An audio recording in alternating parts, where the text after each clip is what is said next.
जमीन से सितारों की दुनिया में जाए, वहाँ भी यही गीत उल्फत के गाए। मोहब्बत की दुनिया हो गम से बेगाना, रहे ना किसी का भी डर। अभी डर कैसा? ये हंसता हुआ कारवां जिंदगी का, न पूछो चला है किधर। तमन्ना है ये साथ चलते रहे, ये हंसता हुआ।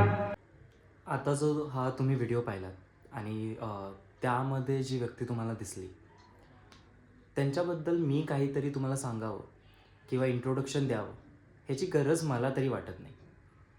पण जरी सांगायचं काही झालंच तर मी म्हणेन की एक अशी व्यक्ती आणि एक असा अभिनेता ज्याने मराठी वाहिनींवरती मराठी सिनेमा इंडस्ट्रीमध्ये स्वतःचं नाव सोनेरी शब्दांमध्ये कोरलेलं आहे, ज्याची चमक कधीच जाणार नाही.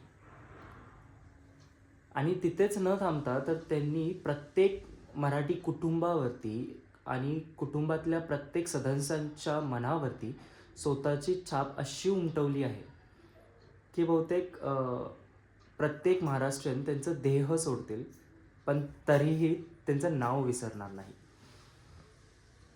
मी ज्यांच्याबद्दल बोलत आहे त्यांचं नाव आहे मिलिंद गवाळी.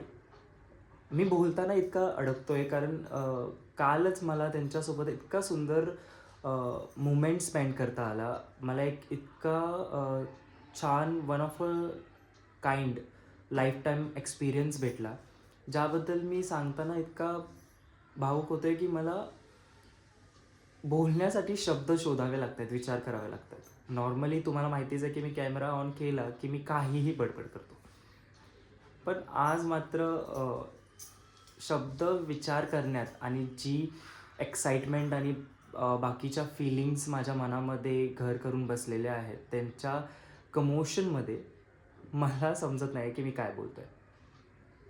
आणि सो ते काल आमच्या स्टोअरमध्ये आले होते जिथे मी काम करतो, स्वदेशमध्ये. त्यांची आवड भारतीय संस्कृतीला घेऊन त्यांची जी आवड आहे, जी जिज्ञासा आहे, ती त्यांच्यासोबत बोलता बोलता त्यांच्यासोबत ते पूर्ण स्टोअरचं टूर घेता घेता कळलं. मॅम आणि सर दोघेही इतके वॉर्म हार्टेड, वेलकमिंग, अप्रोचेबल आणि डाऊन टू अर्थ, काइंड, म्हणजे जितकेही ॲडजेक्टिव्ज असतील ते कमी पडतील, पॉझिटिव्ह ॲडजेक्टिव्ज असतील ते कमी पडतील असे व्यक्तिमत्व आहेत. त्या दोघांना म्हणजे इनिशियली जेव्हा मी ती टूर स्टार्ट केली तेव्हा मी एक स्वदेशचा एम्प्लॉई आणि ते माझ्यासाठी आलेले गेस्ट होते. मला मनामध्ये माहिती होतं की ते कोण आहेत आणि एक दिग्गज अभिनेता माझ्यासमोर उभा आहे ज्यांना मी पूर्ण स्टोअर टूर देणार आहे. पण मी ड्युटीवरती होतो, सो मी तो फॅन मुवमेंट करू शकत नव्हतो किंवा त्यांना मी ते जाणवून देऊ शकत नव्हतो की मला किती आनंद होतो आणि किती मी एक्सायटेड आहे त्यांना बघण्यासाठी, त्यांना बघून.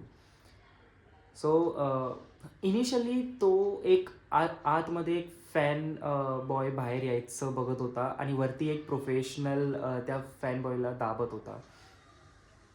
पण जशी जशी घड्याळातले काटे पुढे सरकत गेले आणि आमची टूर जशी जशी पुढे सरकत गेली, नंतर त्यांनी मला इतकं कम्फर्टेबल केलं त्यांच्या अराउंड की मला असं वाटत होतं की मी द मिलिंद किंवा त्यांच्या द बेटर हाफला न भेटून मी माझ्या दादा वहिनींना भेटतोय की काय. कारण आम्ही इतक्या गप्पा मारत होतो, इतकं फ्रेंडली इन्व्हायरमेंट झालेलं होतं. आणि ते माझे जितकेही मराठी कलिग्स होते ते येऊन त्यांच्यासोबत फोटो काढत होते आणि ते एकदाही त्यांनी असं जाणून नाही दिलं की मी इथे वेगळ्या एक्सपिरियन्ससाठी आलेलो आहे, इथेही फोटोज वगैरे का काढू असं.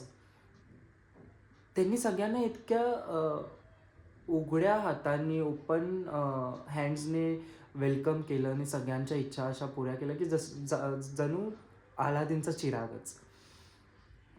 त्यानंतर त्यांनी माझ्यासोबतही इतक्या गप्पा मारल्या आणि गप्पा मारता मारता कधी ते 1.5-2 तासाची टूर संपली आणि त्यांची जाण्याची वेळ झाली ते समजलंच नाही. पण ते जातानाही जसं मी पहिलेही बोललो की मोठ्या भावांना किंवा वहिनींना मी भेटतोय, त्यांना मी दाखवतोय की मी कुठे काम करतोय असा अनुभव जाणवत होता. बिकॉज त्यांनी जाता जाता मला त्यांचे वर्ड्स ऑफ विजडम सांगितले. कारण माझ्यासारखा एक मध्यमवर्गीय मुलगा ज्याने स्वप्न बाळगलेलं आहे की अभिनेता व्हायचा आहे, मॉडेल व्हायचं आहे आणि एक साईड हसल चालू आहे, काम करतोय, घर बघतोय आणि त्यानंतरही स्वतःची जिद्द पाळण्याची प्रयत्न करतोय.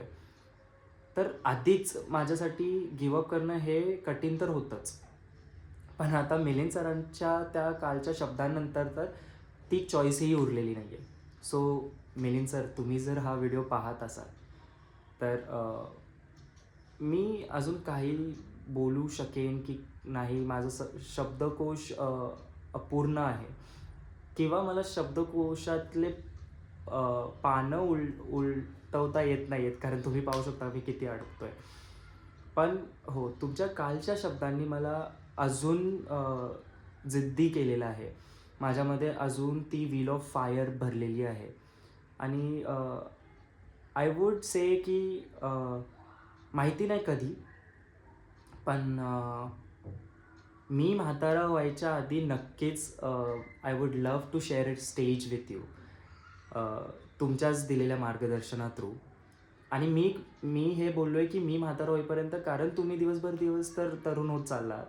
सो बहुतेक मीच आधी तुमच्या म्हातारा होईल आणि त्याआधी नक्कीच एक प्रोजेक्ट तरी तुमच्यासोबत करायला आवडेल मला. So thank you, bye. आणि तुम्ही मला तुमच्या रीलमध्ये टॅग केलं. I am on cloud 7. Bye sir, thank you very much.